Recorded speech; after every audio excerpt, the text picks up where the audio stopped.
Despite support for Biden's position, blame is distributed fairly if the country defaults on its debt. POLO. 39% of respondents would place the blame with the GOP and 36% with the president. While most Americans agree with the Biden administration's view of how Congress should handle the situation, there is a significant division among Americans as to who they would hold accountable if the federal government defaulted on its debts. In this ABC News/Washington Post poll, 39% of respondents say they would primarily blame the Republicans in Congress if a default occurs, while almost as many, 36%, say they would primarily blame Vice President Joe Biden. Treasury Secretary Janet Yellen indicated on Monday that a default might occur by June 1. 16% said they would hold both equally responsible.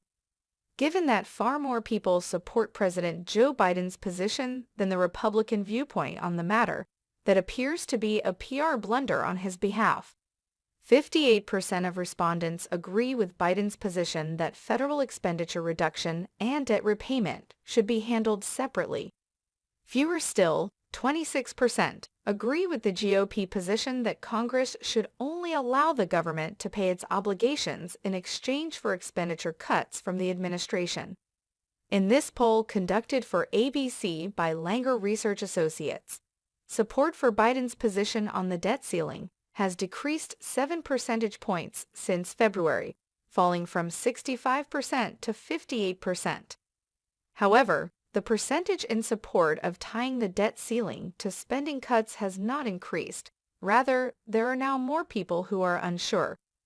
Although there are significant partisan disparities in these opinions, it is noteworthy that 46% of Republicans disagree with the party's leadership in Washington and believe the issues should be kept apart, while 40% believe they should be linked.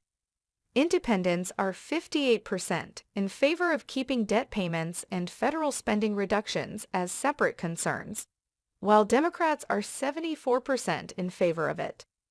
Both are lower than last month's levels, when the question was preceded by one on default concern.